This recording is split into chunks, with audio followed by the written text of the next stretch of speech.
District ya Chikube Kakumero nizo ziri kumanywa okubanuza urugame byo kurya birukurisa abantu mucanga ca Bunyoro konga bwa nyuma y'abantu binji mu district ya Chikube okwejumbira mu kuhinga bikijo ebyo kurya bitandikire kubura ekirigirireho na n'imihendo y'ebyo kurya kwehanika ekiretira bestongore stari cha government ekirukujunanizubwa na n'ebyo kurya munsi yona echa World Food Program okurabira omore ripple effect okutandika kubanjira abebigombe by'abahinji okongera okuhinga ebyo kurya byinji. This asset is not for you to use for free.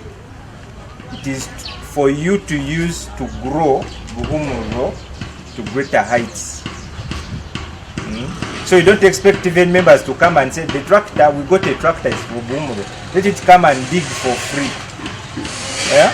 Because it needs fuel, it needs maintenance, it has an operator who needs to be paid. So it is not for free, but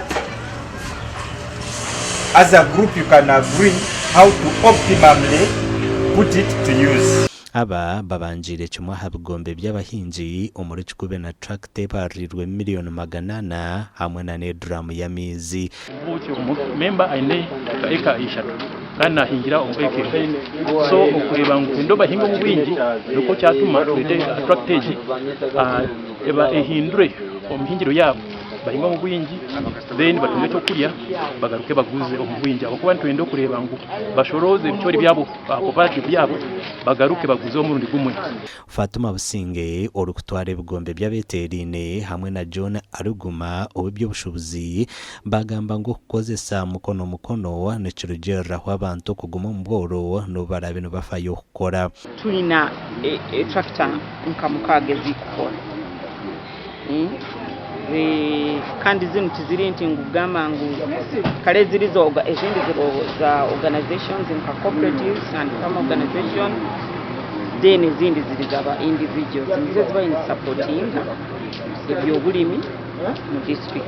Groups nizitunga tractors nwaito nosanga bazivandalizingire bazisisire bazibiremo ebintu emipira battery n'ebindi cyongango nza kuterera abana babumuliro mu tractor eno bagikolese kulungi nuko esobole kuongera antahya yabo ng'abantu. Joseph Friday or chairman w'ekigombe cha Tunga Tractor yagamba ngo ibyo buhinje n'ibicumbagira ahabwe nshonga nyinji bintungu kandi obatunga tractor batero rutamboringwa turapanye sobufuka turagura biti haki ntuza kuba na tractor etuhingira emisiri yitu tubase kuwerwa habufuka n'umukikuru abase kuwerwa. Ehite 10 ziranyamba mu guhinga ebicori na soya n'ebihimba n'ebinyobwa kandi ubu nabonekire cyo kurimesa nyine kuba ndatahamane kareba ngo cyankorera.